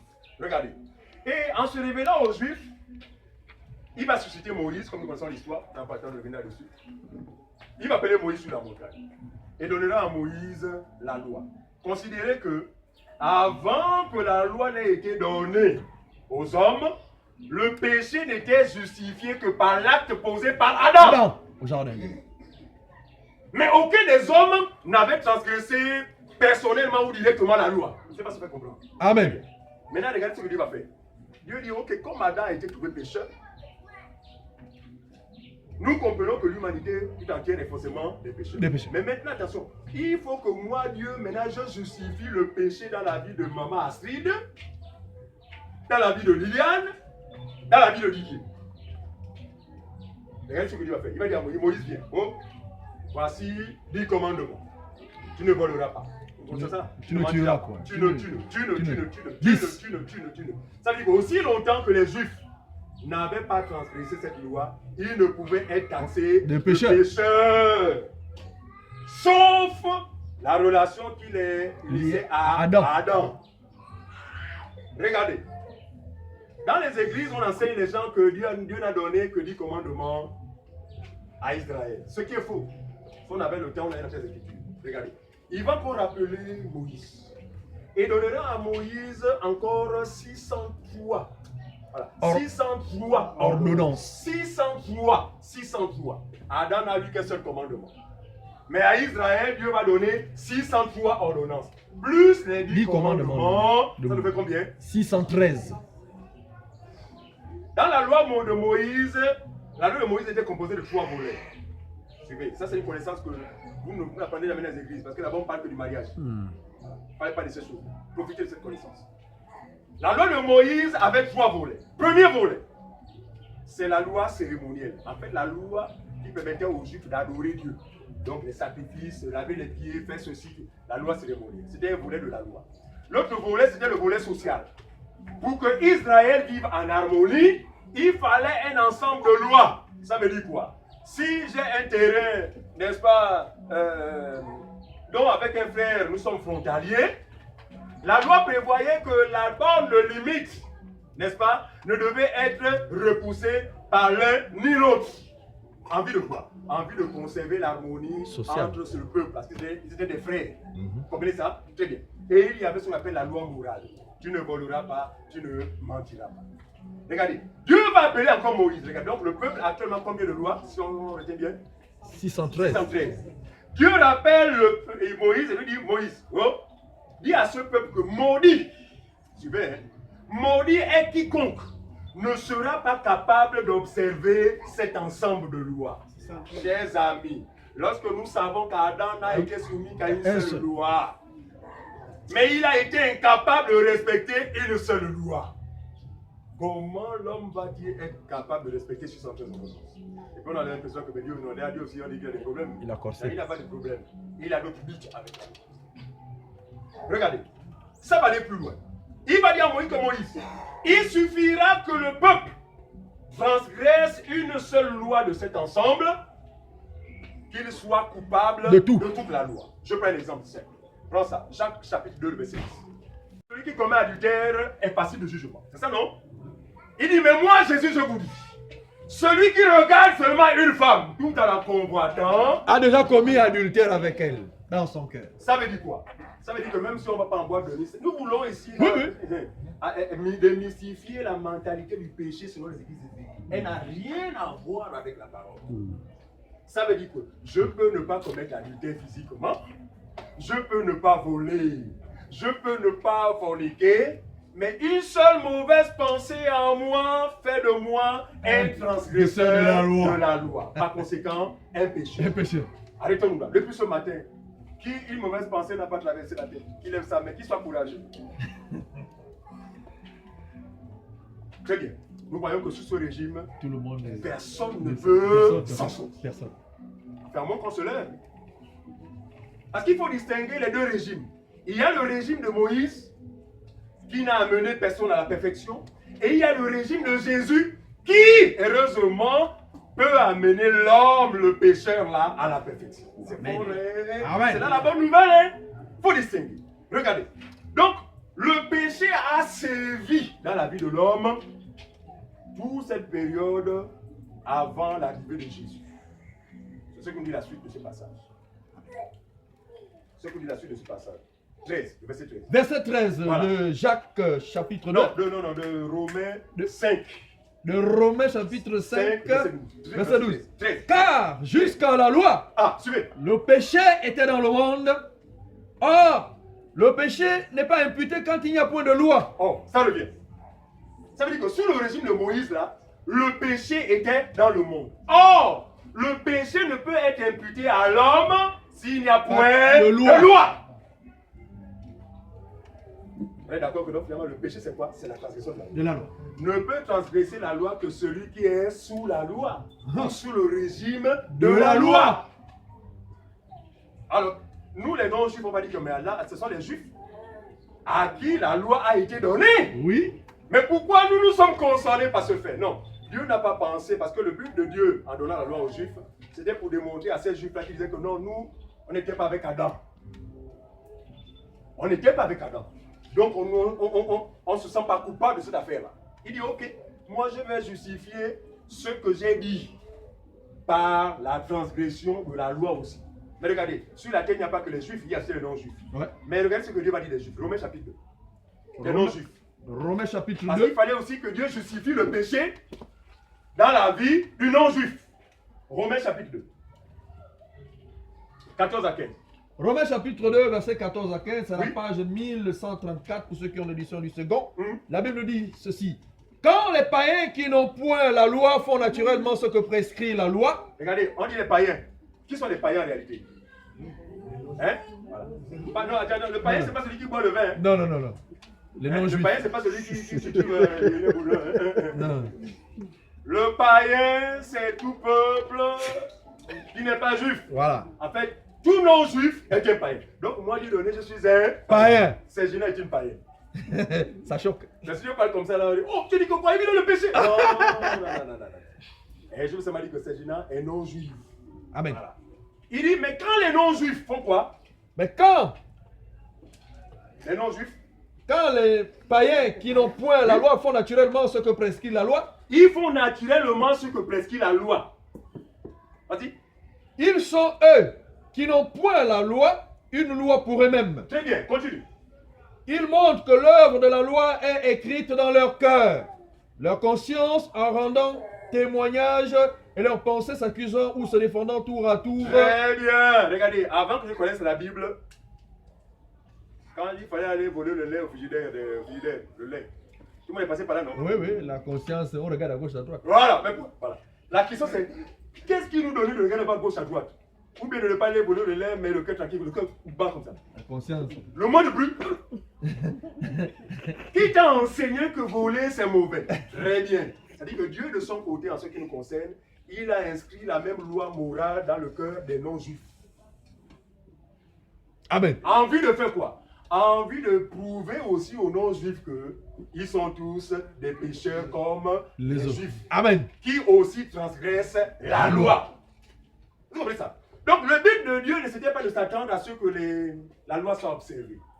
Parce que s'il y a un seul commandement, Adam n'a pas pu, ce n'est pas 613. Ouais. Mais le but de Dieu dans cette affaire, c'est quoi? C'est de convaincre tous les hommes que nous sommes tous des pécheurs. Pour que toute bouche soit fermée et que chacun soit reconnu coupable. Nous avions été coupables, moi qui parle, avant que je n'ai été justifié. Parce que la bonne nouvelle, c'est quoi? C'est de savoir que, malgré cette situation chaotique, Jésus va venir dans le monde pour justifier l'homme. Pas sur la base de ses œuvres, parce que l'homme ne peut rien.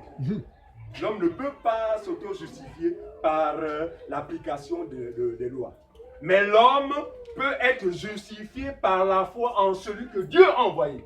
C'est ce qui caractérise la bonne nouvelle du royaume de Dieu. Amen. D'accord? Ok. On a lu Romains, hein? Oui. Très bien. Romains 2, Romains 3. Romains 3, 23. La conclusion, c'est que, aussi vrai que Dieu a prouvé que les Juifs, ce sont des pécheurs parce qu'ils ont transgressé la loi, il a prouvé aussi que les non-Juifs ont transgressé la loi. Regardez, Dieu va prendre les Juifs et les non-Juifs, il va les mettre dans un même paquet. Pour dire quoi? Romains chapitre 3, verset 23. Car tous ont péché et sont privés de la gloire de Regardez, Dieu. le tous là, c'est les Juifs et les non-Juifs. C'est pas ce que vous comprendre. En quoi avons-nous péché? En transgressant la loi. Mais regardez, l'homme se retrouve dans cette situation chaotique. Regardez-moi bien. L'homme se retrouve dans cette situation chaotique et Dieu va trouver un moyen, parce que la Bible dit, là où le péché a abondé, la grâce a surabondé. Très bien. C'est-à-dire qu'il n'y a pas de salut sans préalablement que l'homme soit trouvé pécheur. C'est pourquoi Jésus va dire à certains juifs qui se croyaient pour des personnes saintes, il va dire que non, le médecin ne vient jamais pour ceux qui sont en bonne santé. C'est pas ce que vous comprenez. Il dit le médecin ne vient jamais pour ceux qui sont en bonne santé. Mais il vient pour qui? Il vient pour ceux qui sont malades. Non, les malades, c'est nous les pécheurs. Oui. Parce que sans reconnaître que nous étions malades, la guérison n'était pas possible. Qui va à l'hôpital? Est-ce celui qui est en bonne santé? Non. Très bien. Donc, les malades ici, c'est tous les pécheurs, et les juifs et les non-juifs. Regardez ce que Dieu va faire. 1 Jean chapitre 3, le verset 5. On va bientôt terminer. Le but pour nous, c'est que vous ayez cette bonne nouvelle-là et espérer que Dieu va susciter la foi dans votre cœur pour devenir enfant de Dieu. Amen. Voilà. 1 Jean, Oui, chapitre 3, oui, au verset 5. 5. Oui. C'est à la page 1244 pour ceux qui ont l'édition du second. Ouais. Or, vous le savez, Jésus apparut pour ôter les péchés. Il n'y a point en lui de péché. Regardez. Donc Jésus vient au secours de qui? Du pécheur. Il fallait un homme sans péché pour secourir le pécheur. Sinon, moi je pouvais être le sauveur de Williams. Vice versa. Ouais. Mais Dieu voit que tous sont des pécheurs. Qui peut sauver un autre pécheur? Il dit ok. Regardez, celui qui est venu là, c'est pas comme beaucoup pensent que c'est quelqu'un d'autre. Ça va vous choquer, mais c'est la plus vérité. Regardez, c'est Dieu lui-même qui a créé le ciel et la terre. Qui est venu. Regardez ce qu'il a fait. Il s'est dépouillé de ce qu'il est. Il est qui? Il est Dieu. Ouais. Tout puissant. Créateur du ciel et de la terre. Hier dans l'enseignement, on a vu que les habitants de la terre ne sont à ses yeux que néants. Ouais. Mais c'est ce néant-là qui a touché son cœur. Il dit non, Dieu qui sont néants, je vais descendre. Il enlève sa gloire. Pour reprendre la forme d'un simple homme. Se faisant passer comme un serviteur. Et personne n'a su que c'était Dieu. Pourquoi? Parce qu'il a caché. Il s'est fait passer pour le fils. Parlant régulièrement devant les hommes que, oh mon père, mon père. Pourquoi? Parce qu'il voulait en même temps aussi nous enseigner qu'il y a un seul Dieu qu'il faut adorer. Très bien. Amen. Parce que sa vie sur la terre a été sur un enseignement. Nous ce langage là. Oh mon père, mon père. Non, en fait, il était lui-même. Mais dans cette position humaine, il n'a pas cherché à se faire égal à Dieu. C'est pas ce que je comprends.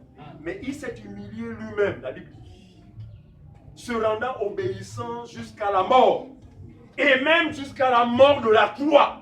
La Bible dit, c'est pourquoi Dieu l'a souverainement élevé. Bref. Et lui a donné le nom qui est au-dessus de tous les noms. Afin qu'au nom de Jésus, tout genou fléchisse. Amen. Où? Au ciel, sur la terre et même sous la terre. Très bien. Et que toute langue fasse quoi? Confesse. Dieu est Seigneur. Amen. Donc nous sommes de ceux-là qui pensons que Jésus est Seigneur. Amen. Alléluia. Donc personne ne peut nous démontrer autrement ce fait. Personne ne peut nous prouver le contraire. Jésus est Seigneur. Regardez. Et quand il vient dans le monde, il vient comme un simple homme. Regardez. Jean-Baptiste est le prophète que Dieu a envoyé pour préparer sa venue. Et pendant que Jean-Baptiste est en train de baptiser les Juifs pour leur amener à la repentance, il va voir un homme comme tout autre, mais qui vient à son baptême. Jean-Baptiste était un prophète. Mais il trouvait indécent que le Saint de Dieu vient se faire baptiser alors que le baptême là c'est pour les pécheurs. Il dit non Seigneur, non, il dit non, je ne suis pas dit. Il dit Jean-Baptiste, il faut que les Écritures s'accomplissent. La volonté de baptise-moi. Seigneur, je ne suis même pas dit, baptise-moi. Mais regardez comment Jean-Baptiste va insulter Jésus. Ça sort, c'est mon langage. Jésus avait l'apparence d'un homme comme vous et moi. C'est différent que son Dieu va peut-être venir parce qu'il était juif. Bien que les juifs noirs. Regardez, il va dire, voici l'agneau. C'est qui est 1 Jean chapitre 1 verset 29. Il dit, voici l'agneau de Dieu. Celui qui fait quoi? Qui ôte. Or, on a vu tout à l'heure que le Fils de Dieu a été envoyé pour faire quoi? Pour ôter le péché. Donc le péché qui a persisté, qui a perduré dans le monde, c'est vu quoi? Ôté. Par qui? Par Jésus. Maintenant, on va dire que Jésus, Jean-Baptiste, tu as su Jésus? Tu as vu l'agneau? Tu as vu quel agneau? Est-ce que Jésus est devenu un animal? Non. Jean-Baptiste était un prophète. Regardez. Il parle d'agneau, pourquoi? Parce que Moïse, pour préfigurer le sacrifice de Jésus, offrait un animal pour implorer le pardon des péchés. Et cet animal était un animal qui devait remplir certains critères. Un animal sans défaut, sans tâche. C'est-à-dire que le sacrificateur, avant de le sacrifier, examiner d'abord. Voilà. Est-ce qu'il n'a pas l'œil?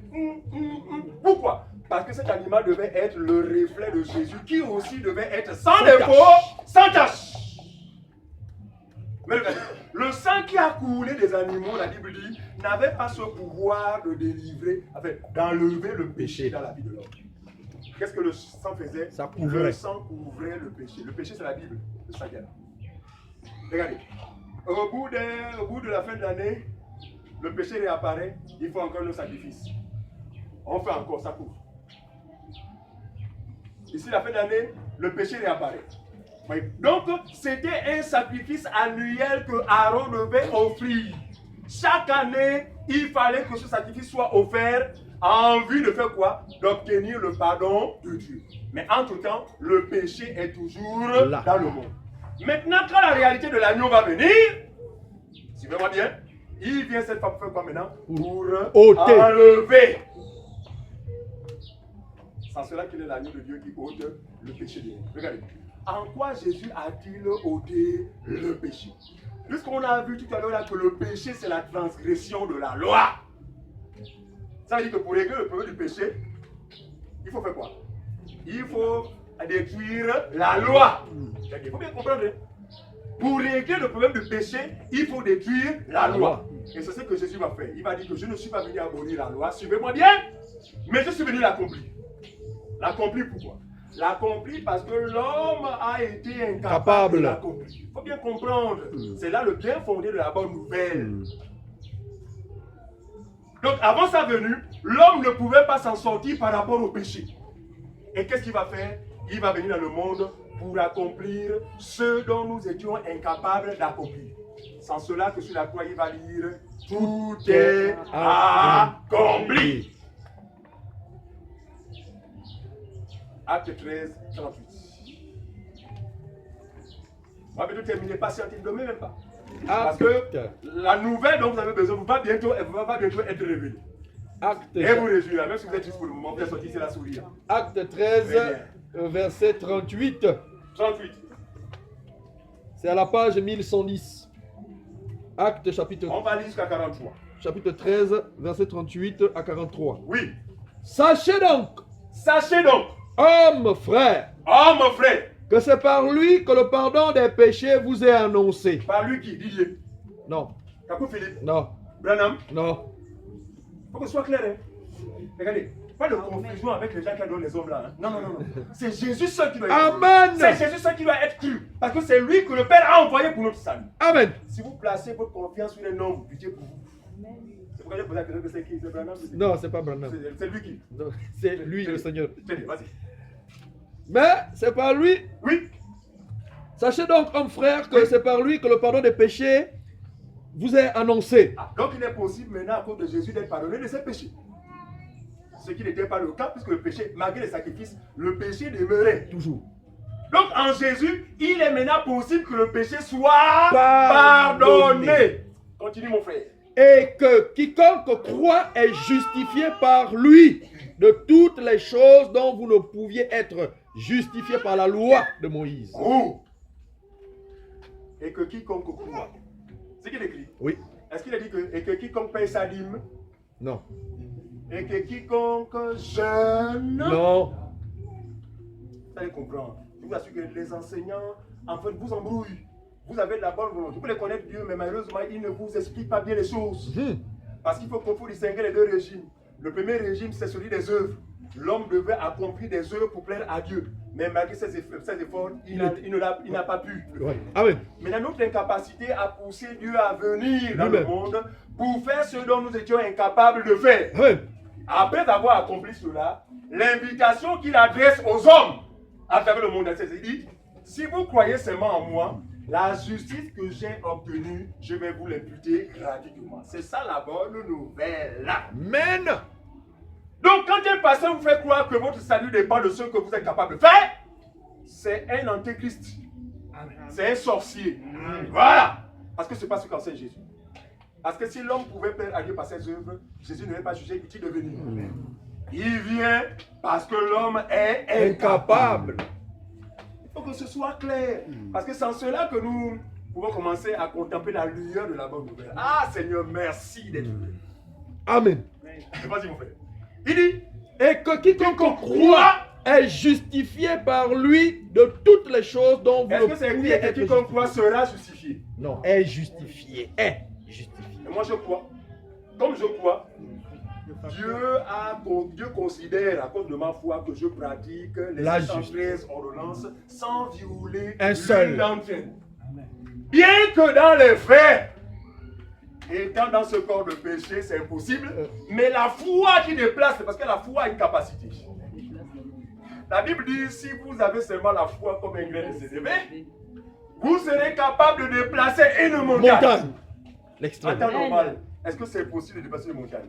Non, non. Comme quoi, Jésus dit, Dieu veut nous faire savoir que ce qui est incapable, Ce qui est impossible aux hommes est possible à Dieu. Donc, je l'engage à Dieu. Vous comprenez bien ces choses. Amen.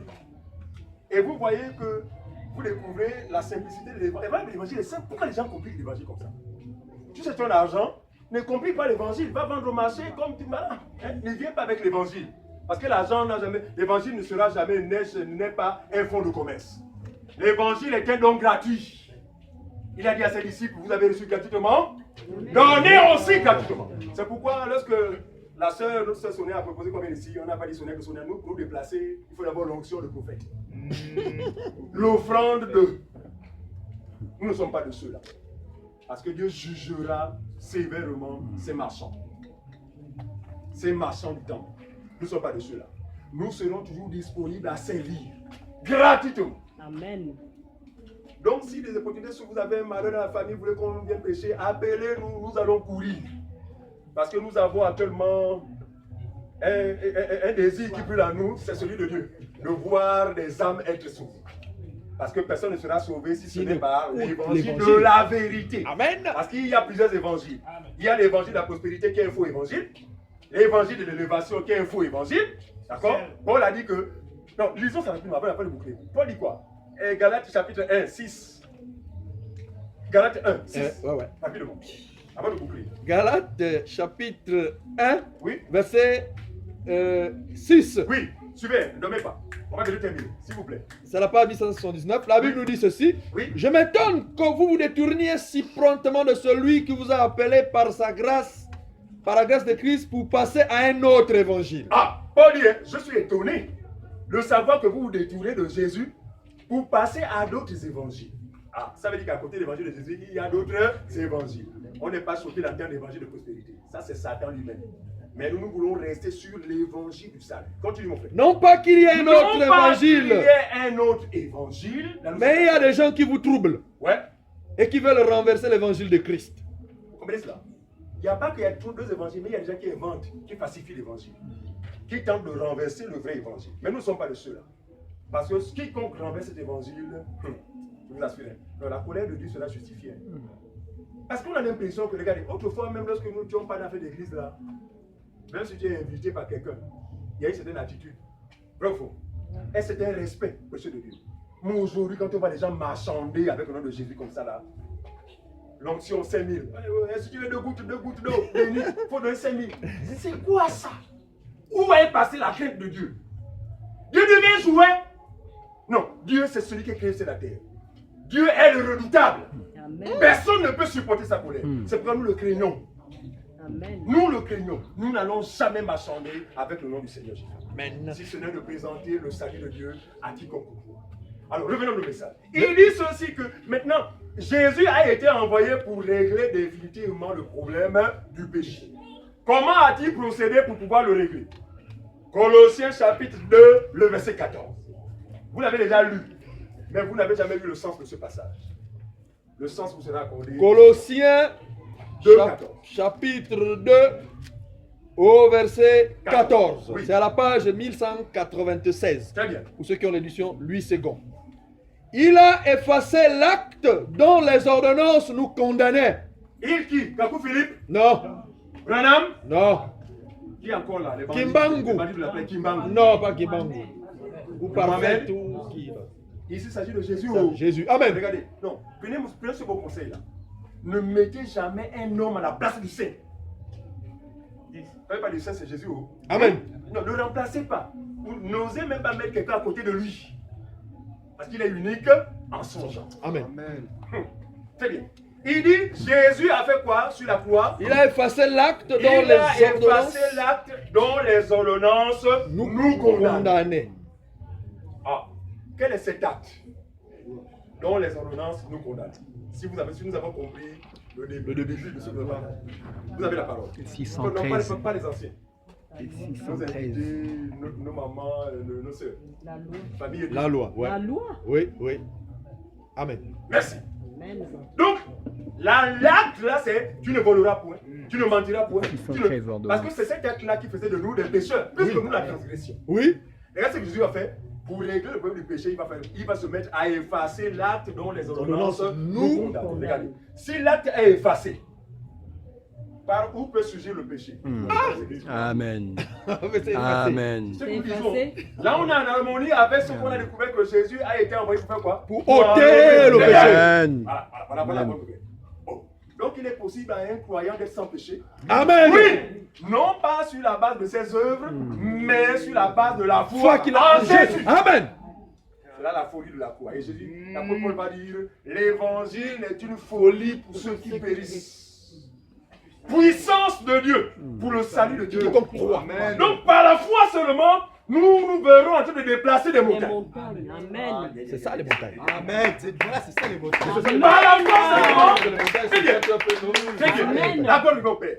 Par la foi seulement, ça sera que Jésus va dire qu'il sera plus facile à un chameau de passer par le trou de l'aiguille. Attends, vous avoir un chameau, il y a l'enfer du chameau. Mais il va même voir le trou de l'aiguille là. Comment? La foi. Donc chez nous les hommes, impossible. Impossible. Mais pour Dieu, il est possible. Amen. Amen. C'est ça l'évangile. La foi, frère. C'est pourquoi Paul a dit, nous ne prêchons pas notre évangile, nous ne prêchons que l'évangile de la foi. Le vin de la foi? Oui. Parce que c'est la foi qui donne à l'homme d'être saint. Amen. C'est la foi qui donne à l'homme d'être sauvé. C'est la foi qui donne à l'homme d'être protégé des sorciers. Amen. C'est la foi qui donne à l'homme d'être défait de la malédiction familiale. Amen. Il n'y a pas de potion, ça ne sais pas moi, Magique. bouteille. Si Arrêtez vous de en souffler. avez, prenez ces bouteilles, nous allons les détruire. Casser tout ça. Voilà.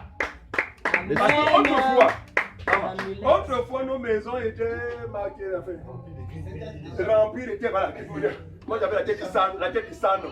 Sanglier. Ah, la tête qui sanglier. D'accord? Mais à la connaissance de ces choses, le Seigneur nous a affranchis. Aujourd'hui, il y a plusieurs années, nous vivons sans ces choses-là. Et nous nous rendons compte que, oh, mais donc le Seigneur c'est aussi facile que ça. Amen. Vous connaissez la vérité. Et il nous affranchira. Amen. Amen. Là, on n'a pas utilisé les huiles. Hein. Non. Là, c'est juste la vérité de l'évangile. Mais elle agit dans vos cœurs. Et en cela, des délivrances se font. Voilà. Vous n'allez plus courir vers l'homme de Dieu. Fais-moi un travail. Vous êtes Spirituel. Voilà. Celui qui court vers un homme, soit de Dieu, fait un travail, vous faites de la sorcellerie sans que vous le sachiez. Amen. Parce qu'il n'y a pas meilleur travail que celui qui a été accompli Par le Seigneur à la croix. Amen. Il dit à cause du travail de son âme, il a rassasié ses regards. Amen. Pourquoi les gens compliquent la vie? Amen. J'ai vu des papas, des mamans mourir à cause des jeunes. Je te dis, les puissants. Tu es malade, hein? Tu es malade. Sur l'état de santé, le médecin a dit que vraiment il faut. Non, le pasteur a dit que vraiment ça c'est le mois du jeûne. La mort te couvre, tu vas quoi d'en faire? Parce que ton jeûne ne peut contribuer à rien à ta justification. Ta justification passe par la foi et par la foi seulement. Amen. C'est difficile à accepter, mais la vérité est celle. C'est pourquoi ceux qui sont vraiment dans le Seigneur sont dans le repos. Éternel. Voilà. Quelqu'un a dit, il y a un repos qui est réservé pour le peuple de Dieu. Et ce repos consiste à faire quoi? À nous reposer de nos propres œuvres. Donc le jeûne, les travaux qu'on faisait là, on se repose de ça. D'accord?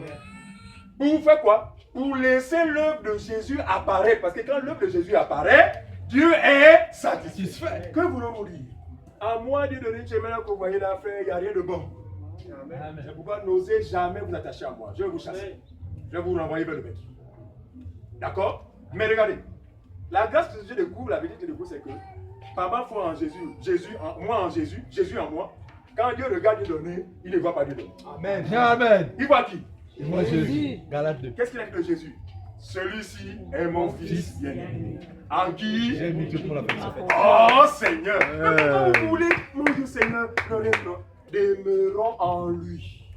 Il a dit aux Juifs qui avaient cru en lui, si vous demeurez en moi, Vous êtes véritable. et que ma parole demeure en vous, vous êtes réellement mes disciples. Dernier passage. Éphésiens chapitre 2, verset 8 au verset 9.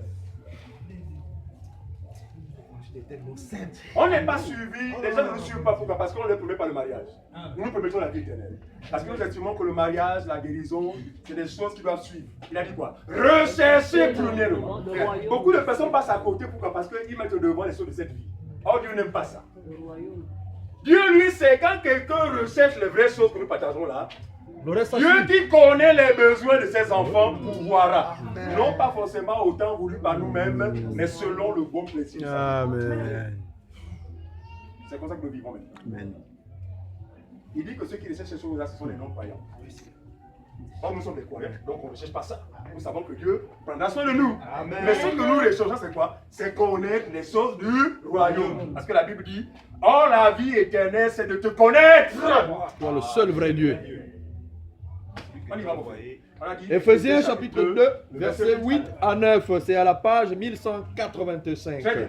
La Bible nous dit ceci. Car c'est par la grâce que vous êtes sauvés, Oh, par le moyen de la foi. Non, mon Et frère. cela ne vient pas de vous. non, c'est pas ce qu'on nous dit dans les églises. Dans nos églises, on nous dit que pour être sauvé, il faut se sanctifier. Sanctifié. Oh, c'est pas ce que la Bible dit. La Bible dit quoi? C'est par. La grâce que vous C'est êtes quoi la grâce? faveur imméritée. C'était bien. La grâce, est-il un mérite? Non. Mais c'est quoi? Un don immérité. Immérité. Il dit, il faut que l'homme sache que vous êtes sauvé par la grâce. Un, par le moyen de la foi. C'est ce qui est écrit, hein? Donc personne ne peut être sauvé sans que la grâce ne lui ait été accordée. Accordé. Et quand je disais encore ceci, que là on s'en va vers la famille et d'où pour accomplir ce que nous devons accomplir. Amen. Mais nous n'avons pas le pouvoir de persuader ou de Convaincre qui que ce soit. Nous sommes des hommes. Voilà. Mais celui qui a ce pouvoir, c'est Dieu lui-même. Il dit personne ne peut venir au Fils. Autrement dit, personne ne peut croire à l'évangile de la foi Si Dieu lui-même. sans que le Père Ne ne l'ait attiré vers Jésus. Amen. Est-ce que vous comprenez ça? C'est vrai. Donc, quand nous prêchons l'évangile comme ça, là, c'est à Dieu lui maintenant de vous attirer vers la foi à l'évangile. Amen. C'est par la grâce que vous êtes sauvés, par le moyen de la foi. Regardez, même Noé, voilà, Noé en son temps. La Bible dit quoi? Dieu regarde la terre à l'époque de Noé, il dit aucun homme n'est juste.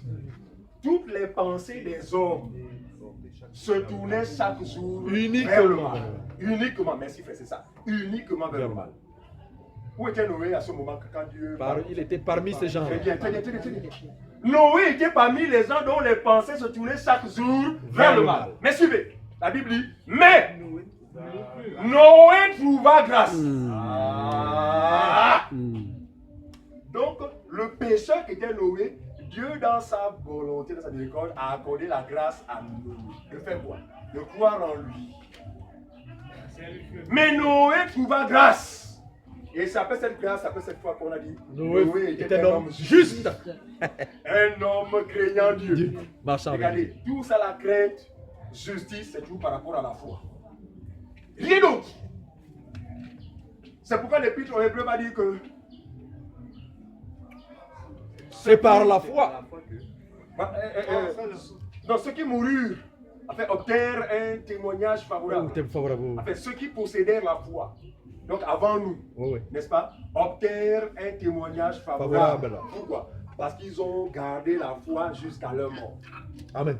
Et l'évangile que vous écoutez ce soir va vous donner de garder la foi. Et c'est ce combat, c'est le combat dont parle la Bible. Ce n'est pas le combat Kassem Badika.